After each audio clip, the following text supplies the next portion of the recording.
Birinci gün. O gün qaydan kimi qan tökəni alova verdim. Amma qadınla danışdıqlarımdan, kitablardan heç nə demədim. Birbaşa tənha yaşadığım yuvama getdim. Bəli, yuvama. Çünki həmin vaxt özümlə quduz heyvan arasında heç fərq görmürdüm. Daxmam sanki iyrənc bir məxluqun yuvası idi. Bura ancaq yatmaq üçün gəldiyimdən heç vaxt ətrafa baxmamışdım. İndi isə görürdüm. Qalın hörümçək torları, bir küncdə qana bulaşmış sarğılar, palçıqlı döşəmə. Bir də yatağım və ayaq tərəfindəki çürük sandıq. Bir anlıq duruxdum.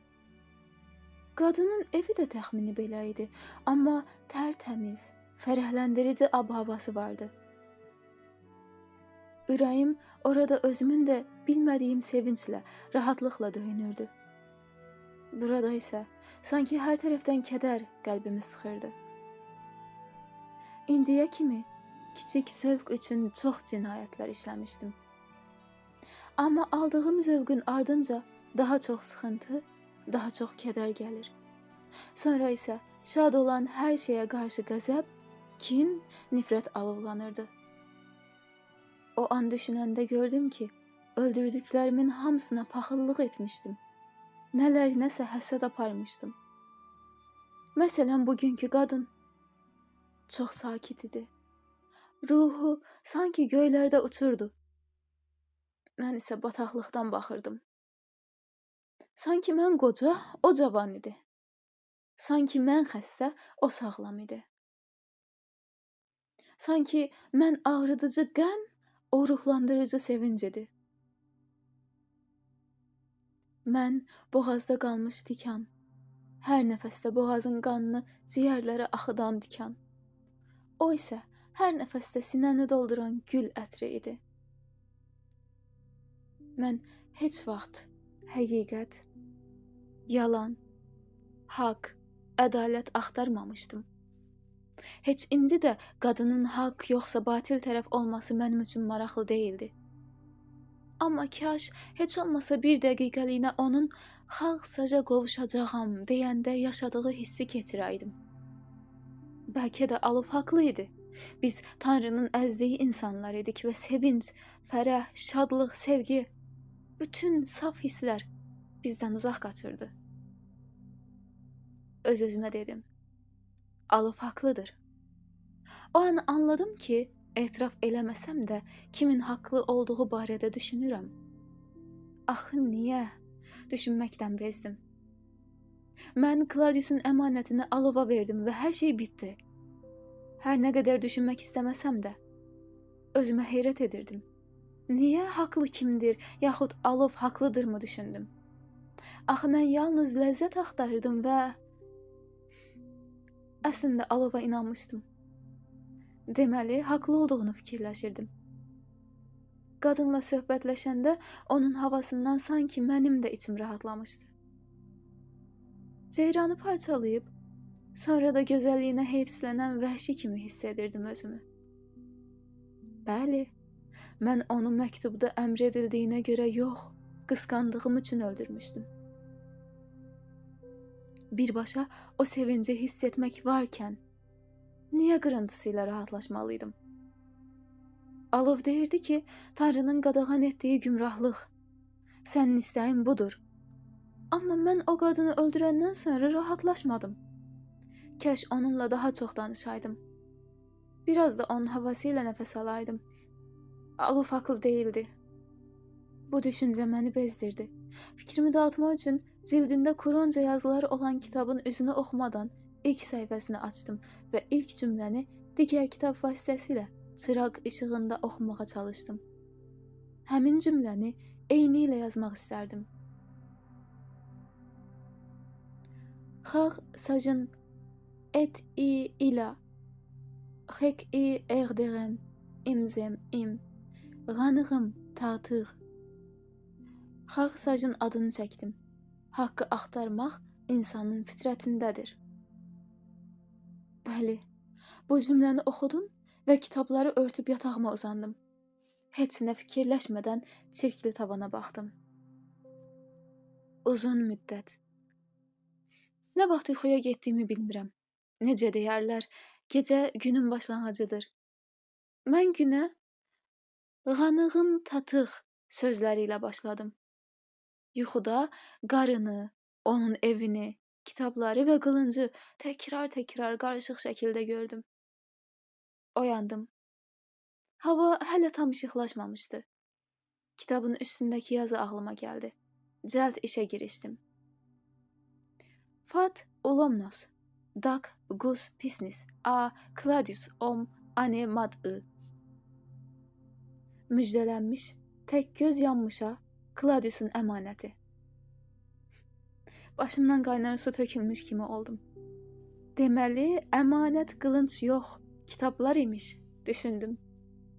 Yenə kitabları örtüb, çürük sandığıma qoydum. Çölə çıxdım. Payız idi. Durnalar qatar-qatar uçurdu. Gözəl mənzərə idi. Durnalar gözəl idi. Dünənə qədər gözəl olan hər şeyə kim bəsləyirdim. Gözəlliyin müsbət aurasının heç vaxt məndə ola bilməyəcəyini düşünüb, həsədlə o gözəlliyi məhv edirdim. Amma artıq özüm də hiss edirdim ki, dəyişmişəm. Gözəlliyə baxırdım, amma qəzəblənmək yerinə gözümdən ixtiyarsız yaş axırdı. Bu sanki mən deyildim. İçimdə bu müsbət harmoniyanın bir parçası ola biləcəyimi azacıq ümid yaranmışdı. Birdən bu hissin yerini qəzəb doldurdu. Beynimdə qəddarlıqla, gürültü ilə, qulaqlarımı batıracaq şəkildə dəhşətli həqiqət ildırım kimi çaxdı. Bəlkə nə vaxtsa ola bilərdim, amma daha gec idi. 59-cu dərəcəyə çatana qədər elədiyim cinayətlər məni qaranlığa bürümüşdü. Qatı, zülmət qaranlığa. Boğucu, sıxıcı əzab verən qaranlığa. Nəfəsimi kəsib, ürəyimi yoran, ümidimi zalımlıqla qıran dərin qaranlıq. Artıq məndən keçmişdi. Üzü üstə uçuruma düşürdüm. Qayıtmaq üçün qanadım yox idi. Geriyə yol yox idi. Bataqlıqda batırdım. Nəfəs ala, müqavimət göstərə bilmirdim. Hətta artıq batmışdım. Amma dərinə, dibə getməyə davam edirdim. Mübarizə apara bilmirdim. Çünki artıq ölmüşdüm. Və cəsədim bataqlığın dibində çürüməyə məhkum idi. Qaranlıqdan heç vaxt xilas ola bilməyəcəkdim. Bunları fikirləşdikcə içimdəki qəzəb qayıtdı. Daha böyük şəkildə. Özlüyümdə Claudius'a lənət oxudum. Heç vaxt çata bilməyəcəyim şeyə məni ümidləndirmişdi. Ona, qadına və gözəl olan hər şeyə lənət oxudum. İçimi şeytani his bürüdü. Claudius'u təhqir edən sözlərin müşayiəti ilə kitabları yandırmaq. Bunun üçün evə tərəf döndüm. Elə bu an durnalardan biri qulaq batırıcı səs çıxardı. İxtiyarsız çevrilib baxdım və gözümün qabağında bir mənzərə peyda oldu. Çay qırağında, meşənin içində oturan 2 nəfər. Biri mavi gözlü tacir libası geyinmişdi. O biri isə qara metal lövhələrdən düzəldilmiş zireh taxmış döyüşçü idi. İkisi də yuxarı baxırdı və göydən durnalar keçirdi. Döyüşçünün belində alova verdiyim qan tökən vardı. Üzündə isə həmin müsbət ahəngdən bir parça. Görüntü şimşək kimi çıxıb sönsə də bir dəqiqə donub qaldım.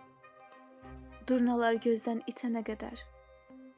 Nə olduğunu bilmirdim, amma daha kitablar yandırmaq istəmirdim. Asta-asta içəri girdim və daha bir cümlə tərcümə eləyib əvvəlki ilə birləşdirdim. Xalq Sajın adını çəkdim. Haqqı axtarmaq insanın fitrətindədir. Onda nə zaman haqqa dönsən, bağışlanarsan və sənin qaba qaranlığın aydınlığa çevrilər. Bayaq gördüyüm döyüşçünün sifəti gözümdə canlandı və sanki təbəssümlə bu 2 cümləni Kuron dilində dediyini eşitdim. Xalq Saj imte i ila. Xek i erderem. Ümzem im qanığım tatıq. Umte ma ferd xek kejitsem. u av ataq fajuxam kejemlik imi eştimlik tüm tataq. İçimdə yenə ümid yarandı. Gördüyüm təbəssüm və eşitdiyim həzin səs məni rahatlaşdırmışdı. Kitabları içəridə qoyub şəhərə, təşkilatımızın toplandığı mehmanxanaya getdim. Evimə yaxın idi. Səhər yeməyi üçün adətən ora gedərdim. İçəri girəndə 37-ci dərəcəli mehmanxana sahibi və 19-cu dərəcəli köməkçisindən başqa heç kimi görmədim. Hava işıqlaşmışdı, amma kifli, mamırlı divarları olan bu rütubətli yer hələ də qaranlıq idi və his paslı çıraqlardakı alov elə bil ağrılı şəkildə zorla yanırdı. Təriqətimiz gözəl heç nəyi sevmədiyi üçün burada gözəl heç nə yox idi.